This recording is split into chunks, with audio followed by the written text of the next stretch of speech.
everyone. Welcome to the news desk here at Nice, the nerve centre for 5 days of epic magic and the start of your journey, perhaps, into the very deep waters of Vintage Masters Draft. I'm your host, Rich Hagon. Sitting alongside me, Pro Tour champion Simon Goertzen. And Simon, you've done 1 or 2 Vintage Masters Draft yourself? Yeah, maybe a bit more. How many? About 50, I would guess. Okay, so that probably means you've had a good look at most of the major archetypes. What we're going to do now is work our way through, well, just some of the color pairs, some of the most interesting pairs where you've got different paths to take, different archetypes you can go for. And also, Simon, it's such a huge set. That's the first thing that struck me. When I went down the set list, it went on and on and on. Yeah, we don't really see large sets like this anymore.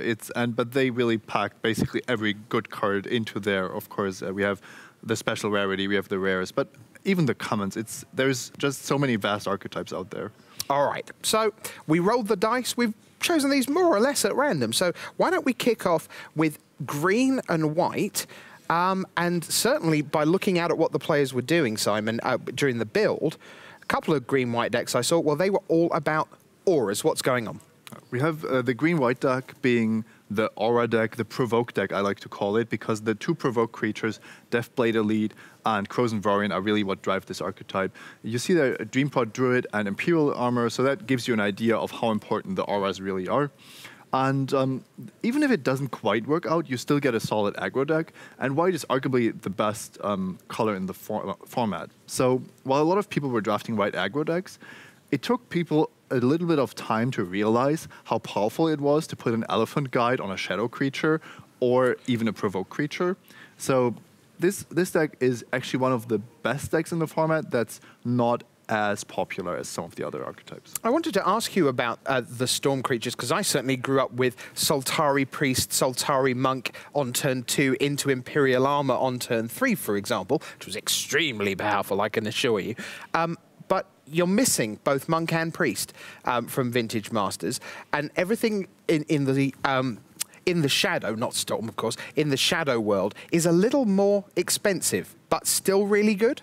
I mean, Soltari Trooper, you get a 2/2 that's virtually unblockable for 2 mana, and your opponent might have a shadow creature to block with, so it's not unblockability, but it comes really close. Okay, so why don't we look at some of the top commons. There you see you've got Battle Screech, Soltari Trooper, Elephant Guide, Wild Mongrel, and Banalish Trapper. What stands out to you there, Simon? We have to talk about Battle Screech. I mean, this is the card that we are going to see on top of this list. It used to be an uncommon in Judgment. It's a common in Vintage Masters. And I think that white is most likely to be the most drafted color, and that's because Battle Screech is just so good.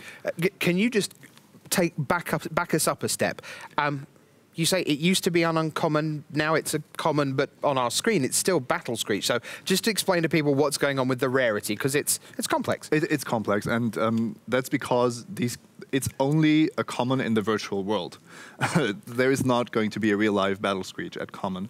And the power level of Vintage Masters is so high that during the development phase, they really wanted to make this the best limited format possible. And that meant taking uncommons like a Battle Screech or Arrogant Worm and moving them down to common, which you could never do in a regular limited format. Right, and fundamentally what that does is instead of saying that there's 1, maybe 2 Battle Screeches in an entire set of 24 packs at a draft table, now maybe you get 4, 5, 6, depending on distribution and so on. Exactly. Right, so the commons are commons still where the heart of the format is? Because we always teach newer players in Limited, commons are your bread and butter, commons form most of your deck every time you draft. Is that still true here, or is the power level such that we're kind of looking elsewhere? The power level is super high, and I think it's actually in the uncommons. You want to have the uncommons to really drive your deck, and that could be a 2-color archetype. It could also be single-colored cards like Goblin, War Chief, Rites of Initiation. You see where I'm going. You really want the Build Around Me cards at the uncommon level, and then at common, you often get 2 or 3 of the same card because others are just not interested in them. Okay. Let's have a look at the top uncommons in the white-green auras list. Let's see what we've got here. So Armadillo Cloak, Fabulous card. We saw Yuya Watanabe draft that first today over the rare Icarid. Seems perfectly reasonable. Dream Pod Druid, Swords to Plowshares, of course, been fantastic in many formats. Imperial Armor and Piana Nomad Captain, which isn't a card I used to pay a lot of attention to when that was legal in Standard. Yeah, also a card that moved from rare to uncommon. It works awesomely well with Battle Screech. It's not really a card that needs the green-white aura deck, but that you're happy to play in any white deck. Yesterday, at the evening reception, there was talk of picking Dreampod Druid over Power 9 cards. First pick, first pack. And there were people advocating that. Yes. Now, this is presumably in a world where you don't actually get to walk home with your piece of power. True. Okay, that's fair, because I don't think I'd have that kind of discipline. All right, so that's white-green auras. If there's a takeaway for this deck, what should people be prioritizing? Is it base white? Is it base green? Is it base auras, if you will? Almost all white decks are base white, so you can support Battle Screech and actually flash it back. You need a third white creature for that. And then you can usually get the auras because nobody else is taking them. I like to take the efficient 2-drops very highly, and Deathblade Elite and Crows and Varian make your deck the green-white aura deck. Well, I certainly saw someone with triple Crows and Varine and double Armadillo Cloak. I'm pretty sure that was a deck out there in the field. We'll see what happens with that as we move on to our next color pair, and we're going to look at white-red, and we've put up tokens / slide, but that's not really one deck. I mean, there's plenty of directions to go with white-red. Yes, and that's still because of Battle Screech. Battle Screech alone is almost a deck. You can draft White Weenie. You can also pair it with red cards, which gives you the token theme, which moves over into Goblin. So you see there is a sliding scale where you go from red-white or mono-white, mono-red, whatever you want to draft, really. And then there's a completely different deck, which in its best incarnations plays maybe even 0 creatures. Well, 0 creatures that do not also have cycling. Right. And that's when you get Astral Slide and Lightning Rift going. So that's where you're happy to play cards like Chartooth Cougar or whatever, yes, because exactly. they cycle. Because sometimes you want to drop it as a 6-drop, but you really just want to draw into your powerful enchantments that we know from Onslaught Block Constructed, and then you get going. It says there, risky to draft, that sub-theme. Why risky? I think the risky part is you can't move in without having one of these enchantments. Because if you don't open one and players are picking it maybe, or there's just not one on the table, you run into the same danger as being in the Storm deck without Storm cards. If you have all the cycling cards, like, how are you going to win a game if you just cycle cards the whole time? Right. Why don't we look at the top 5 commons for white-red? And we're getting this data from Magic Online. So this is you people at home who are drafting Vintage Masters, seeing what you pick. And there, of course, Battle Screech at the number 1, Chain Lightning, Beetleback Chief, the Trooper, and Solar Blast, which I don't really remember being particularly awesome, even in less powerful formats. And that's because it has cycling, so it definitely belongs into the Astral Slide Lightning Rift strategy. We basically have Battle Screech, just power. We have Chain Lightning, efficiency. Beetleback Chief is the most interesting to me because it's a value card that's superb in aggressive token strategies. All kinds of pump effects or Rites of Initiation make it incredible. But if you're control with Astral Slide, you would love to have a Beetleback Chief. You just abuse the enters the battlefield trigger. Right, so we're just going, oh, up we come, oh, back we go, 2 more, and 2 more, and 2 more. It's like a Goblin Trenches almost. Exactly, and you get to use a lot of goblins in different strategies, which is kind of a neat thing in this format. Talking of goblins and trenches and Goblin Trenches, why don't we take a look at the top 5 uncommons for white-red and see what we've got going on there. The top 5 uncommons are, oh, there's a shock. It's almost Goblin like you knew Trenches. it. Yeah, almost. One of my favourite cards of all time, Goblin Trenches, Flametongue Kavu, FTK, as it's known, Carevex Torch, the X-Spell, Swords to Plowshares, and Piana again. Yeah. You need the Piana if you don't have only goblins, otherwise you can also take Goblin General. Goblin Trenches, those who have played against it know what a card it is. It doesn't look like it beats you immediately, which it doesn't, but then your opponent just passes the turn with 6 mana up and just sacrifices 3 lands, puts into play 6 goblins, and you're like, well, what do I do now? Yeah. Well, I must admit, I didn't really know what to do with the Nomad Captain before today, but thanks for the piano lessons. That was great. So let's move on, and we'll take a look at Madness. It is Madness, Simon, here, I tell you. And it's blue-green, so walk us through this. Blue-green Madness was probably the deck that was most anticipated out of Vintage Masters because it's somewhat easy to see, right? You see a Wild Mongrel, you see an Arrogant Worm, you think back of the times where this was standard legal. And this is what people are doing in Vintage Masters Draft. Turn 2, Whelp Mongrel, end of turn, discard Basking Woodwaller, madness it. Turn 3, pass the turn with 3 mana up, and you know that's Arrogant Worm. Right, for sure. I want to ask you about this archetype specifically, because it's an archetype that utilizes a skill set that I wouldn't say has been lost in Magic, but it feels to me like it's a very specific kind of brain and mental pattern that goes into playing Madness efficiently. I mean, there was always this sense of looping things round and things not being quite what they seemed. And certainly when Madness was, again, in Standard, I wouldn't go near a Madness deck because I don't have the brain that works in that particular kind of pattern. Is it something that you need to train your brain into to play a deck like this? If you've never done it, definitely. There's enough players here who have played Madness when it was legal.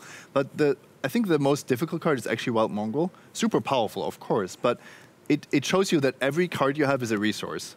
And then we are talking about Madness cards. We're talking about other cards that you want to discard. You have to decide, am I playing the Mana War? Am I discarding it? You have to think about Threshold, maybe. You have to think about having fuel for your Waterfront Bouncer. There's so much going on.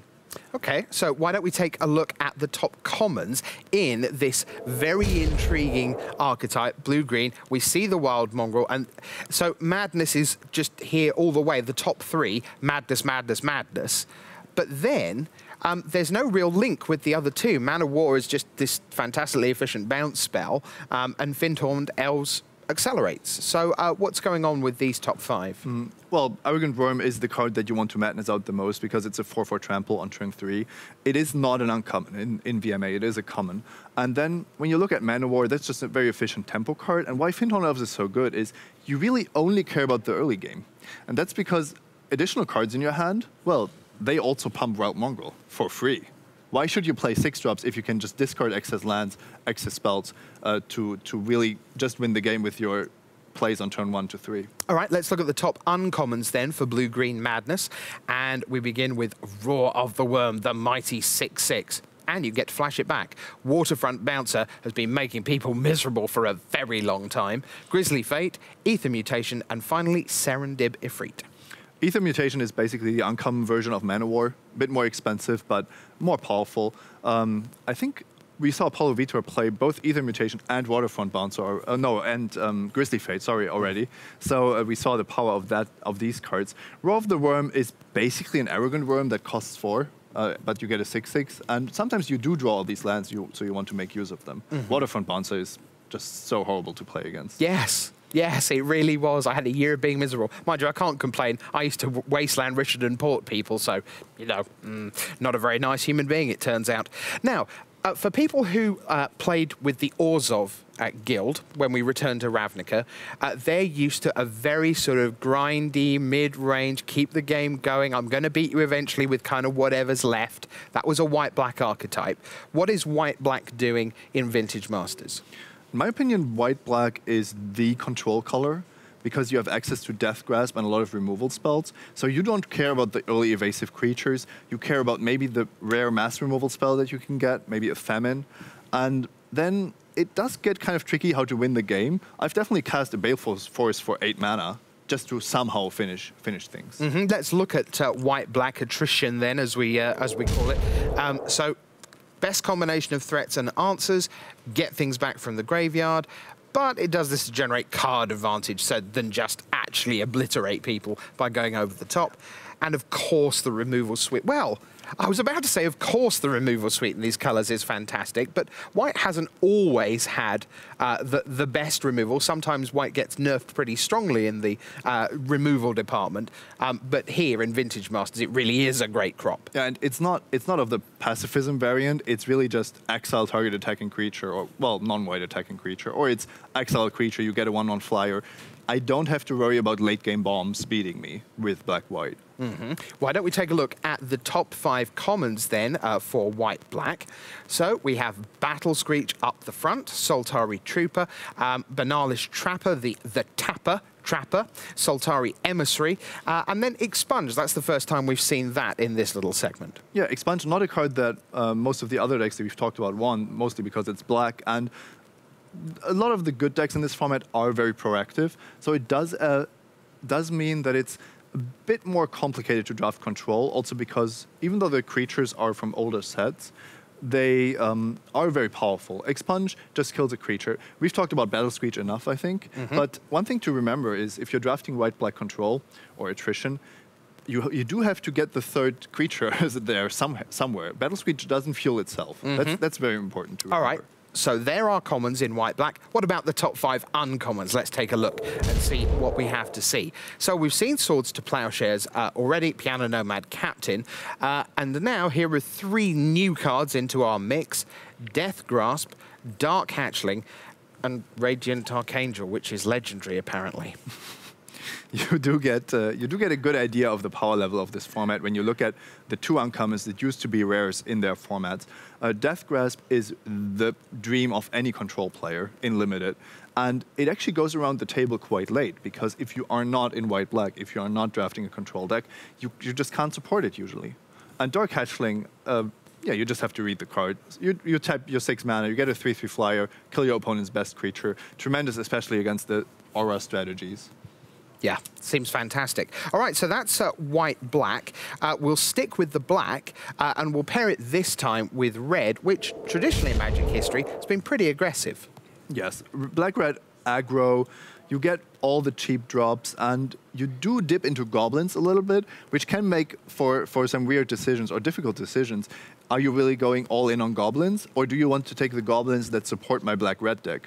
And those are different cards, because a card like Goblin General is really only good if you have the Beetleback Chiefs and a lot of goblins, let's say 12 goblins or more. And if you want to really also include Fledging Djinns, Carnophage, Fallen Askaris, then you don't want Goblin General, double red, 1/1 in your deck. Now, I think that both mono-black aggro and mono-red aggro, that would be the Goblins deck, are basically just as viable. You lose out on some of the gold cards, but it's really 3 decks. Once again, as with white-red, you have the whole spectrum to choose from. Do you have a preference for red or black, in the sense that watching Yuya outplay, what we saw in round 1 is that, yes, obviously he was going to be the beatdown initially, but once McLaren stabilized, that really was the end, because there was no reach coming from, and I don't mean the keyword reach, once again, we're just talking about the ability to close out a game kind of not on the battlefield, just point a burn spell at the opponent's face or just make them lose a bunch of life in some way. Just not something that's there really in the black, whereas obviously red Fire Blast is just a prime example of, oh, you've completely locked up the game, but I have 4 draw steps to find the thing that's just going to kill you. Chain Lightning, Solar Blast. But then on the other hand, the Goblin deck really also wants to just have a dominating board position. It's not a burn deck in that sense, that it just has 2 creatures and then wins with those. It needs a swarm of creatures to win. Okay, let's take a look then at the top 5 commons in black-red in this aggressive strategy. Let's see what we've got for you. So, removal, Chain Lightning, removal, Kindle, removal, Solar Blast, removal, Expunge. Oh, and by the way, here's Beetleback Chief. The thing is, a lot of people, when they look, they're like, you're giving me a 2/2 for 4 mana, and I'm meant to be aggressive? How does that work? And I take it there's not a lot of haste going on here. So, I mean, you do have to wait until the following turn before... So it's turn 5, essentially, before he actually does his thing. Is he good in black-red aggro? He's good in all red decks. That's right. Just the secret. It's the poor man's Battle Screech, basically. If you are in red, that's the card you want. And it's important that it's on there, because I think the 4 removal spells are a bit misleading. We've talked about the importance of having reach with Chain Lightning, but for example, Kindle and Expunge are only good if that allows your earlier creatures to attack through. So I can easily see, especially at this tournament, players drafting creatures over these removal spells once they have, let's say you have 2 Chain Lightning and an Expunge. I would definitely take a good 2-drop over any of these. Right. Why don't we look at the top 5 uncommons in black-red then? And we give you Blazing Spectre. Oh, what a... Uncommon? Uncommon? Who made that happen? Blazing Spectre at uncommon, Flame Tunkavu again, Kevex Torch and Fire Blast. You see, again, we talk about reach. Here it is, just to the face, kill you. And Goblin War Chief, a spectacular part of any Goblin deck.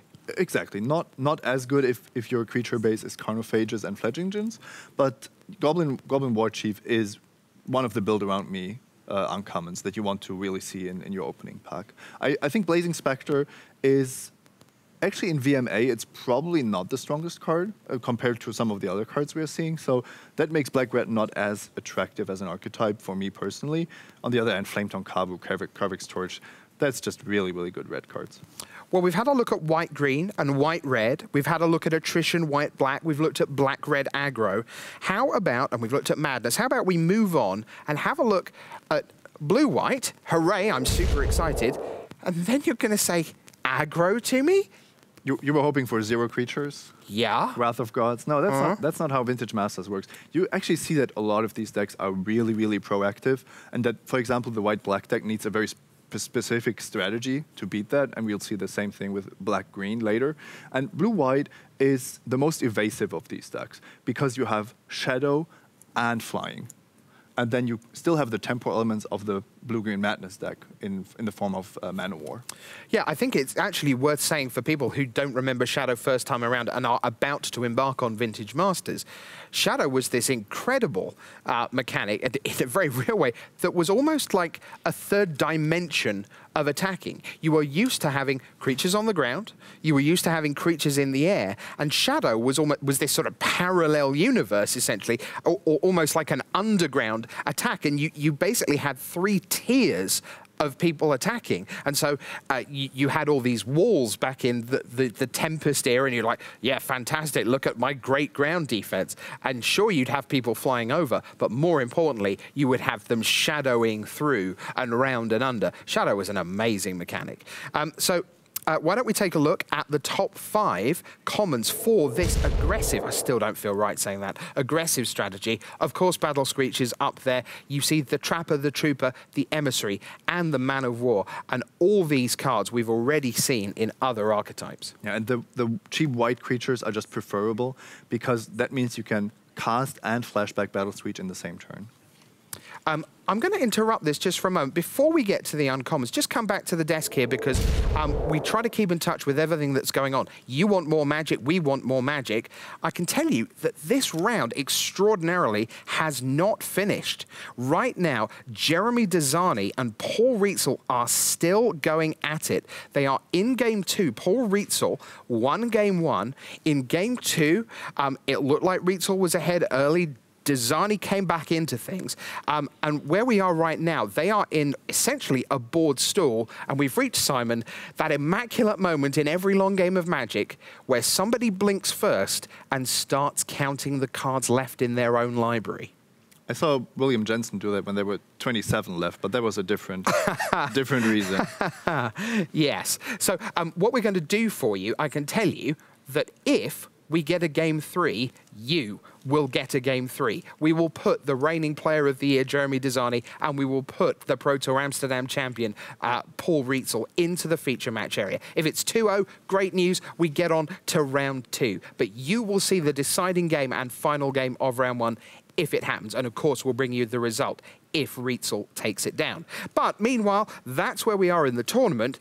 But you're just about to tell us all about the top uncommons in this blue-white aggressive thing. I'm getting better at this aggro thing. Yes, Radiant Archangel, you've already mentioned it. It's like, have I talked about Battle Screech enough yet? You get 4 1/1 flyers, and then you play Radiant, and it gets +1/+1 for each other creature with flying. So that's not only yours. Is there a flyer somewhere? Radiant counts it. That's just an amazing 5-drop. It is a bit on the high casting cost side of things, but it's definitely a great card to start the white-blue deck with. Swords to Plowshares, once again, super efficient. And then we see some cards we've seen in other archetypes as well, where I wouldn't call them the build around me cards, Surrender Befried and Piana, but if you start with that, you're gonna get a good deck. Okay, so just come back to me for a minute. So just chat amongst yourselves. Simon, I've got a little bit of bad news for you. Every time someone joins us on the Pro Tour coverage, there's a little bit of trolling. It's your turn now. To troll? No, you're going to get trolled. So I have a little question for you. It's a quiz. It's an either-or. It's a very simple quiz. There's only one question. Who do you think won Game 2 of Jeremy Desani and Paul Rietzel? Do you think it was Jeremy Desani? No. Okay, you're correct. Do you think it was Paul Rietzel? Yes. At 3 life points each, Paul Rietzl played Claws of Wirewood to draw the game. They are now 1 win to Rietzl, a draw in game 2, and they are going to head for a game 3 at 1 and a draw, and game 3 will be on the way. So we will get them to the feature match area. What is this format we've dreamt up, Simon? Has this ever happened? I cannot recall this happening. Rietzl was basically down most of that game and forced the draw. Clearly, he wouldn't do it if he was winning. Yeah, but I mean, he was down right throughout. I'm getting sort of updates from the floor because, of course, everyone in the building is round the 2 of them. It's like the other 22 players are round that table right now. But we will get them on camera for you in just a minute. So you'll see that as we go. It makes blue-red counterburn seem so insignificant, but nonetheless, that is where we are going to head next. Why don't we take a look at blue-red counterburn? That's a combination I like very much. I'm sure you like the counterspell and burn spell deck better than some evasive aggro deck.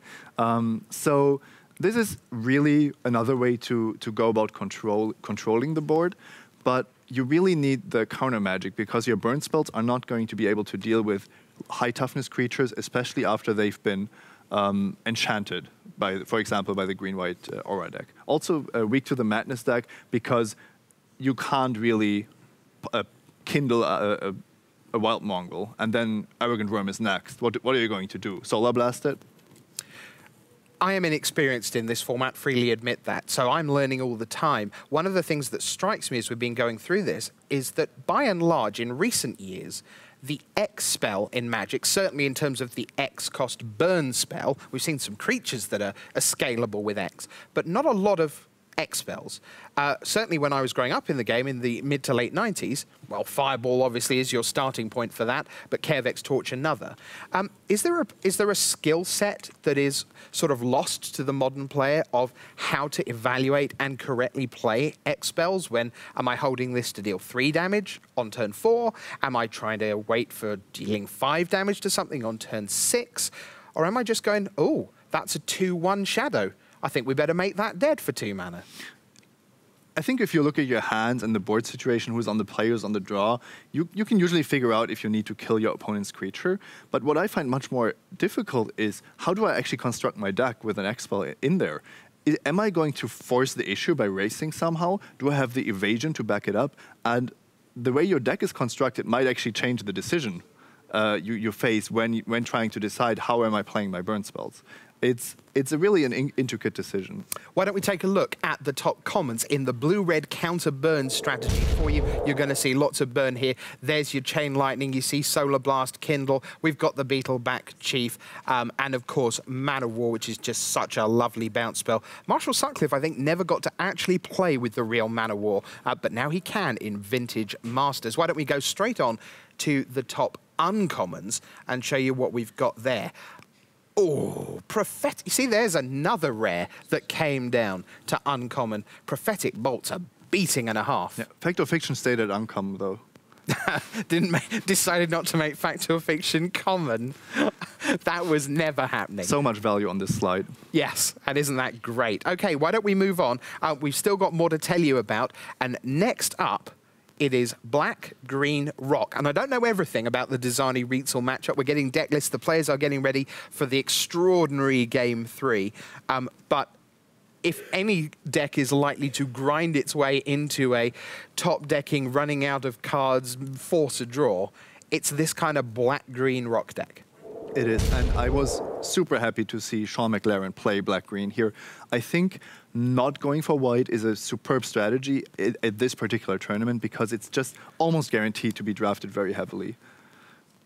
Just because it's so good? Or yes, just you think it's where pros gravitate to specifically? No, because it's so good. And if you open in Battle Screech, go ahead, go for it. But just taking like an okay white card, I think is really dangerous because then if the person to your right went with the Battle Screech, you might be in trouble. Okay, so walk us through what Black Green Rock is actually trying to do in Vintage Masters. Let's take a look at that. Black Green is one of the more complicated decks to draft because, once again, you want to control the board. And I think one of the key cards that you have to look at is Death's Head Buzzard, where if it dies, you get to -1/-1 your opponent's team, or actually the whole board. So you kind of have a miniature wrath effect available to you. You add then Chainer's Edict, Brindle Shout, and you go control. I'm going to give you an easy question now, Simon. Would you like to watch some more Magic? I would love to. Good plan.